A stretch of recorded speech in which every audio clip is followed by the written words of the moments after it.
Before the Spanish royal family moved to the more modest Palacio de la Zarzuela, they lived here at Palacio Real de Madrid, Europe's largest royal palace. This magnificent monument to Spanish monarchy has some 2,800 rooms, each with its own unique design. And right next door is the newly opened Royal Collections Gallery. I've been looking forward to visiting Madrid's Royal Collections Gallery, which opened to the public in June 2023. I've always been curious about the Spanish monarchy, and the Royal Collections Gallery takes us through its history dating as far back as the Middle Ages.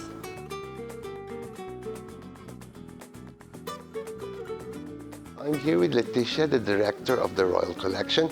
Can you explain a little bit about the collection? This gallery is an expressive version of the Royal Collection in around 5 centuries, and the importance of the kings of Spain explain the history of art. Yes. So all this belonged to the royal family? Yes, in fact. But now, for more than 1 century, belong to all the Spanish people. Great masterpieces are being exhibited in this remarkable museum, which has been hailed as one of Europe's cultural highlights of 2023. Leticia tells me that the Royal Collections Gallery features a mere fraction of the 170,000 paintings, tapestries, sculptures, decorative art pieces, armory, and sumptuous royal furniture collected by the Spanish monarchs spanning 5 centuries. I love the way they curated the museum, splitting the bulk of the 40,000 square meter space to 3 exhibition halls, one on each story. The first 2 floors are themed around the Habsburgs and the Bourbons, the royal houses that have ruled Spain since the early modern period. Gallery director Leticia Ruiz specializes in the Habsburg era and proudly tells me that the museum houses the world's finest collection of Flemish religious tapestries. And then there are a lot of armor, because it's the moment where Charles I create an imperial idea. One of the most important pieces is the armor worn by Emperor Charles I, which is on display here at the center of the room and flanked by these magnificent tapestries. A closer look at the tapestries would reveal Charles I wearing the very same armor we see here. These are sacred grounds, my friends. Of course, no visit to a museum in Spain would be complete without encountering the great portraitist, Francisco de Goya, whose famous Pinturas Negras are on display at the Prado Museum. Here, I was treated to more of his earlier masterpieces. You know, this is the first time I see a black and white Goya. Yes, exactly. Because Goya is full of color. Yeah, but this is black and white because the project was for this is a series about the miracles of the Saint Isabel of Portugal. There are also tapestries of wild boar hunting, designed by Goya to hang in El Escorial. The people can appreciate the idea of the cartoon by Goya, because the first work of Goya in the court was producing cartoons for the royal tapestry. No? So this is a painting and this is a tapestry. Exactly. While only a fraction of the royal collection will be on display at any given time, the building houses a diverse mix of objects ranging from jewelry to books. And this is a wonderful object for the special dinner or weddings of the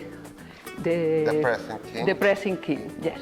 Leticia says this magnificent centerpiece was made during the time when it was common practice for the royals to only speak to the person seated next to them and not from across the table. One of the most powerful pieces in the gallery is the cedarwood sculpture of Saint Michael slaying the devil. This striking masterpiece was created by Luisa Roldan, the first female sculptor to serve the Spanish court.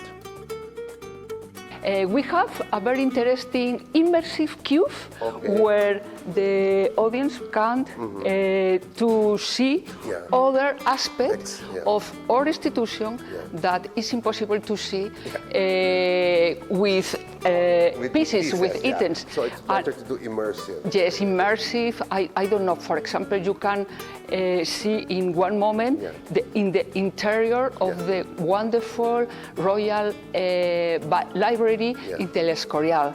And another moment you are around the fountains in the Royal Palace in La Granja.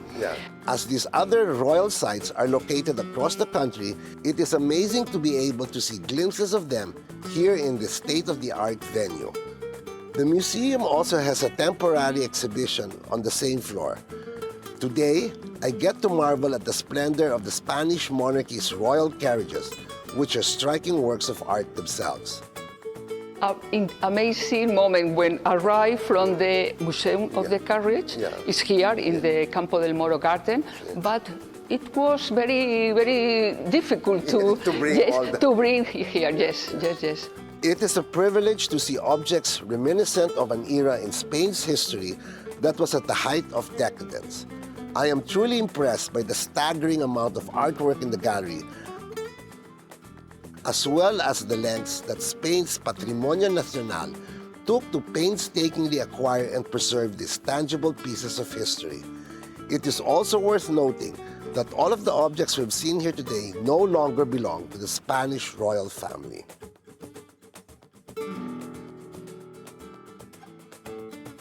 All this now is of the Spanish people.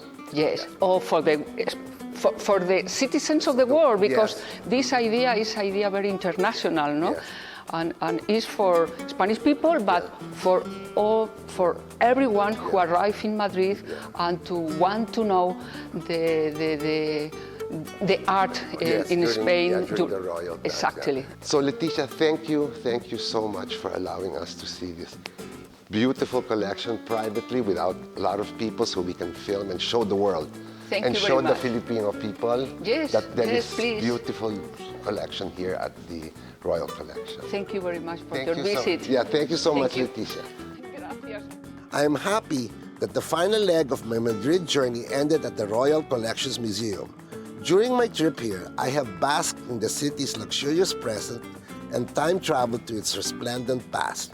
And yet, somehow it feels like both points in time still coexist in the Spanish capital. It is inspiring to see that this age of modernity, there are still parts of the world where tradition and heritage conservation are upheld and prioritized.